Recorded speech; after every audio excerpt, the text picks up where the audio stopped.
Kamusta po ang karanasan ninyo kay Christine, kay Emong, kay Dante? Sinong paborito niyo sa tatlo? Minsan po, no, parang sa mga naririnig natin, pagpapalitan ng mga kuro-kuro, parang sinisisi natin yung mga bagyo lagi. Kanila lang din, naisip ko lang din, bakit ba natin sinisisi at parang napakasama ng kalikasan? Natural naman na bumagyo. Matakot tayo kapag wala ng bagyo dumaan sa bansa natin. Pero dahil nga sa nararanasan natin, no, na pagbaha o pagkawala ng mga bahay, dahil lumubog, no, yung mga kagamitan, parang ang sama-sama ng panahon. Sino ba talaga ang masama? Ang panahon o ang tao? Kaya ngayon, bahagi ng ating paghahanda para sa pagdiriwang ng kapistahan nitong magkakapatid na ating pong nilalapitan, no? Si San Lazaro, si Maria at si Marta. Tatlong magkakapatid na naging malapit sa puso ni Jesus at madalas na si Kristo ay tumitira at nakikipanuluyan sa kanilang tahanan. Tatlong magkakapatid na may iba-ibang katangian, may iba't ibang mga naging bahagi para sa pagpapalalim ng ating pananampalataya. At ngayon din ay ating pinagdiriwang ang kapistahan ni Apostol Santiago, isa sa 12 alagad na pinili ni Kristo at isa sa mga naunang nakapag-alay ng kanyang sarili, nakapagpatotoo ng kanyang pananampalataya sa kabila ng pag-aalay ng kanyang sariling buhay, ay patuloy niyang ginampanan na maipahayag ang mabuting balita at maibahagi din ang pananampalatayang ito. Kaya nga sa ating Ebanghelyo, magandang aral na ibinibigay sa atin. Ito yung naging buhay din ni Santiago, anak ni Zebedeo, ang kapatid niya na si Juan. Sa Ebanghelyo, narinig natin yung paglapit nila kay Jesus, kasama ang kanilang ina. At ang sabi, ano ang inihiling ninyo?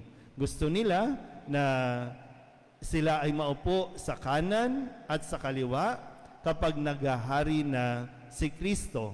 Dahil nung panahong iyon, hindi pa lubos na malinaw sa kanya o sa kanila kung ano itong kaharian na sinasabi ni Kristo, na ang kaharian ay doon sa langit.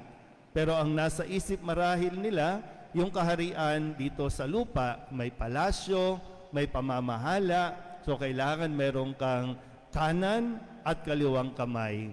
At sila ang lumapit, naglakas loob para kunin ito. Kasi di ba kung ikaw ang kanang kamay o ikaw ang kaliwa, ibig sabihin malakas ka. Ibig sabihin magaling ka. Di ba? Yung uso sa atin yan ngayon eh. O hindi lang ngayon. At naging bahagi na ng buhay natin kapag malapit ka sa nakaupo, ayahay din ang buhay mo.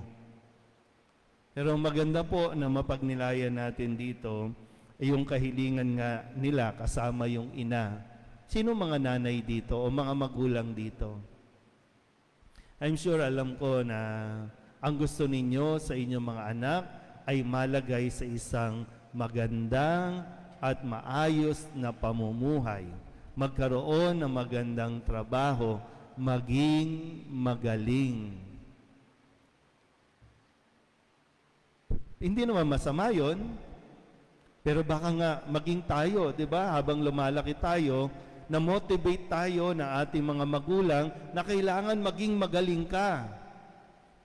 To the point na minsan kahit ang mga magulang ay nakakagawa ng mali para lamang sa kanilang mga anak. May mga magulang na nakayang kumitil o pumatay ng iba para lamang maipwesto ang kanilang anak. May mga magulang na kung ano yung kanilang paniniwala, pag-iisip, na di bali nang may tapakan ka, di bali nang may maagrabyado ka, basta't ikaw manatili ka sa posisyon. At pinag-aaway-awayan natin ngayon yan. Pero kung tutuusin po, no? Totoo naman, hindi masamang maging magaling.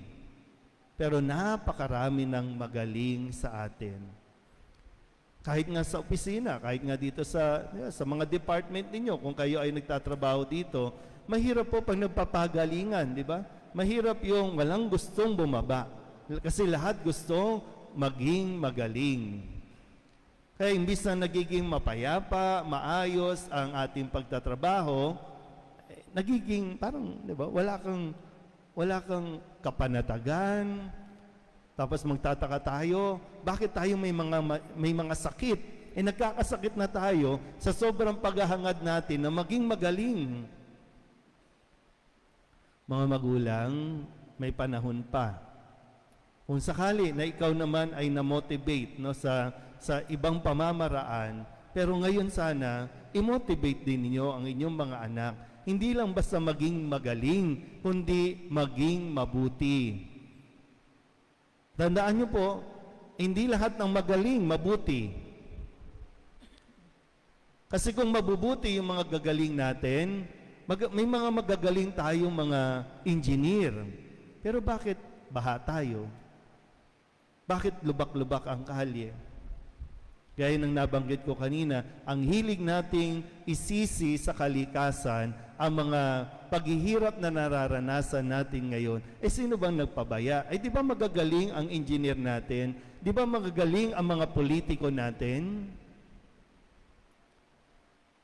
Kaya ngayon, pag ganitong umulan, bumagyo, na normal naman, doon lumilitaw, hindi pala talaga sila naging mabuti sa kanilang mga kagalingan. Marami tayo. Kaya nga, di ba, hinahangaan ng mga Pilipino, mapa-nurse, mapa-doktor, kasi pagdating sa ibang bansa, talagang very in demand dahil magagaling ang Pilipino. Pero dahil nga yung motivation natin, maging magaling lang, nakakalimutan natin turuan at i-motivate paano maging mabuti. Yung paano ka maging maging accountable, paano ka maging mabuting katrabaho, paano mo tulungan na iangat ang iba, yung hindi lang ikaw, yun ang tunay na magaling. Kaya lang, nagmamagaling-galingan lang ang karamihan sa atin. Kasi pag magaling ka, magaling kang kumita, magaling kang makakuha ng pera, pero tanda, hindi, ang hangad ng Diyos, hindi lang maging magaling, dapat maging mabuti tayo. Kapag mabuti ka, hindi mo kinakailangan makipagmagalingan, kasi talagang lalabas yung tunay na ikaw. Pero nawa, tingnan lang natin yung nangyayari sa paligid natin. Huwag na nating hintayin na tayo din ay makaranas na lubugin ng baha o ng kung ano paman dahil di nating ginamit at di nating ginawa ang biyaya ng kagalingang ibinigay sa atin ng Diyos. At muli, turuan naman ninyo ang mga anak ninyo. Alam niyo yung, hindi ko alam kung ang mga anak niyo ba, tinuturuan niyo pa paano maghugas ng plato? Tinuturuan niyo paano maglinis ng bahay? Paano magluto? O ang sa tingin niyo lang, kailangan mag-aral ka lang dyan, anak, para maging magaling ka. Pero yung reality, nakagraduate, pero walang alam sa buhay. Hindi nga marunong magprito, hindi nga marunong magra-rice cooker na lang, hindi pa alam. Pero naka-postura yan, yung damit, na nagpapakilalang magaling siya, nandyan, pero ni maghawak ng walis, hindi kaya. So, turuan ninyo para mas maunawaan nila at ma-motivate sila ng tamang paglilingkod gamit ang kanilang kagalingan. Amen?